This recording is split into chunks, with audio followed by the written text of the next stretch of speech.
Hi, boys and girls. It is Miss C again, and today we are going to read the next couple of chapters in our book, Toy Academy. So, if you remember, Grumbold and Micro and Omnibus just got to our Toy Academy. So, chapter 7 and 8 is what we're going to read today. Chapter 7, Freshman Disorientation. Toy Academy was made up of the coolest playsets from every existing toy line. Grumbold and Micro joined the crowd of students streaming towards an incredible 5-story castle in the center of campus. That's Castle Fort Lair, Commander Hedgehog's headquarters, Micro explained. I never thought I'd see one up close. Any kid who got a Fort Castle Lair for their birthday didn't ask for any other gifts for the next 3 holidays. They were still finding new cool features in Castle Fort Lair: trapdoors, slides, bubble machines. Grumbold, I'm going to pass out. Micro wasn't exaggerating. She was breathing so heavily, and her plastic bag was expanding in and out, threatening to pop. So there they are at the bottom. And the sign says, Welcome, Freshmen. Micro, what's with those guys? Grumbold said, trying to distract her. He pointed to plastic robots patrolling Castle Fort Lair, eyeballing the students as they entered. Beatbots. Commander Hedgehog Security Force, Micro explained, slightly calmer. According to the mini comic that came with the playset, each Castle Fort Lair comes with 301 of them. A beatbot rolled past Grumbold and Micro. A nervous Grumbold smiled politely. He knew they were there for his protection, but he really didn't want to be scanned. Not even a little.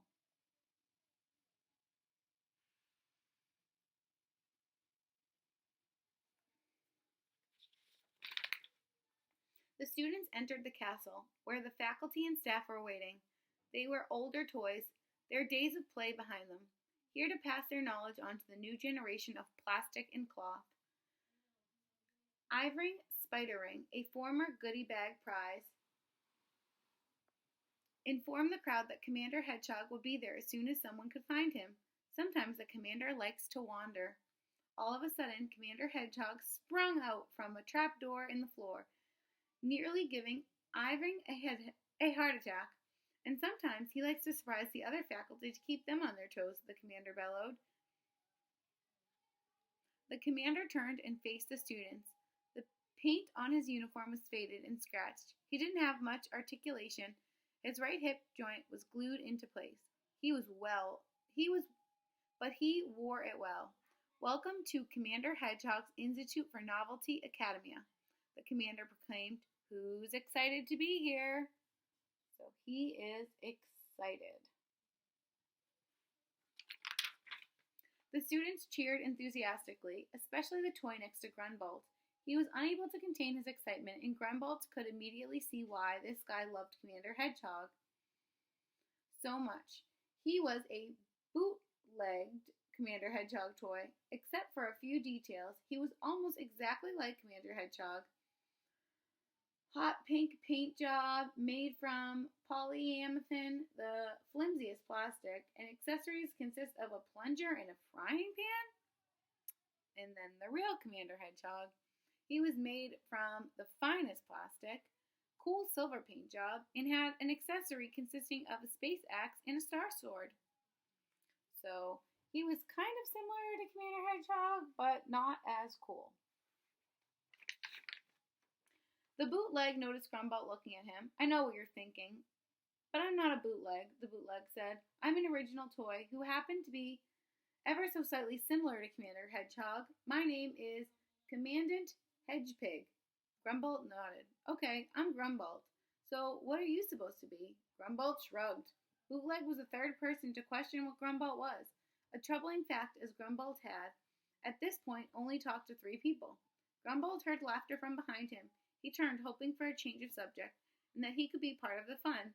But what he saw wasn't fun at all.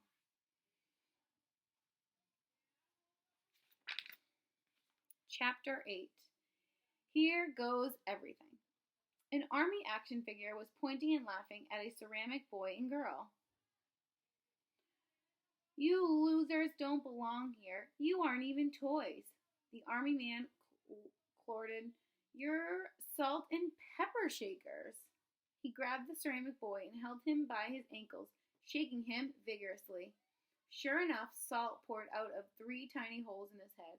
The boy flailed, but helplessly as the army man happily declared, "Toys do not dispense seasoning, ever. I'm a toy. I'm the best toy." Doubtful, Grumbold quietly whispered to Micro. Everyone turned and stared at Grumbold. The army man stopped in his tracks, glared at him, and growled, "What'd you say?" Evidently, Grumbold hadn't whispered it that quietly. The army man dropped the salt shaker and marched right up to Grumbold. "Listen, you space rodent." Grumbold paused.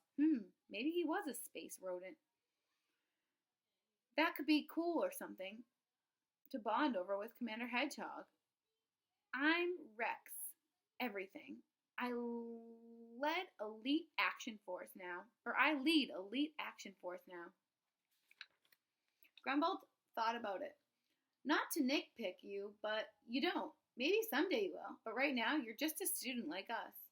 "I'm nothing like you," Rex shouted. I'm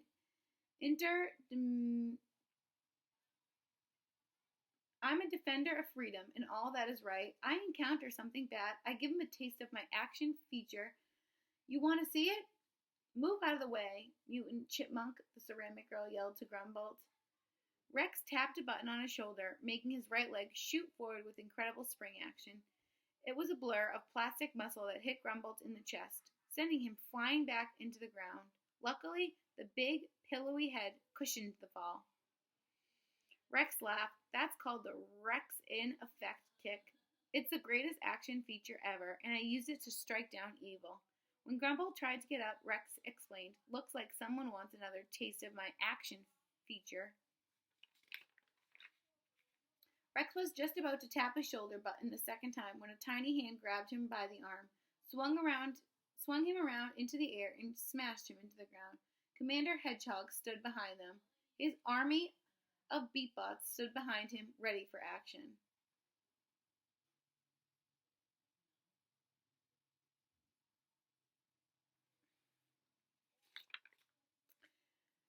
"You want to tangle, boys? Tangle with me," Commander Hedgehog said. "Then I warn you, every move I make is an action feature." It was a bold statement, made only slightly less bold by the fact that the commander's arm loosened when he flipped Rex, fell off his shoulder, and hit the ground. "I really have to tighten these things," the commander muttered as he picked up his arm. "Listen, there is no fighting on campus. Whatsoever. Unless you're in Fighting 101, Fighting 201, Advanced Fighting, or Creative Fighting. You have started the school year off very badly, Rex. Everything." He looked at Grumbold. "And whatever you are." Commander Hedgehog went back to the stage and resumed his speech. Rex glared at Grumbold. "This isn't over, you dopey groundhog." The ceramic sister helped Grumbold up. "Thank you. I'm Pepper Shaker," she said, "and this is my brother Salt." Salt was trembling so hard that the salt was spraying from his head. "We should have stayed on that old lady's dinner table where it was safe." "Don't listen to him," Pepper smiled. Despite the ugliness of the last few moments, Grumbold was happy to have 2 new friends. Welcome to Toy Academy, where everything and anything can happen. Commander Hedgehog waved his hand over a symbol on his chest on the castle wall. The symbol lit up and the floor started moving. It spun them into a completely different realm. They were now in Armory. Bootleg turned to Grumbold and excitedly explained, "Everything in the castle playset is activated by the Commander Hedgehog figure. He's the key." The commander's arm unlocked cool weapons in hidden compartments, even the bubble machine. "Rumor has it that Castle Fort Layer has a snow cone maker," Micro added, "but I've never been able to confirm it." "You will," Grumbold said, patting her on the back of her bag.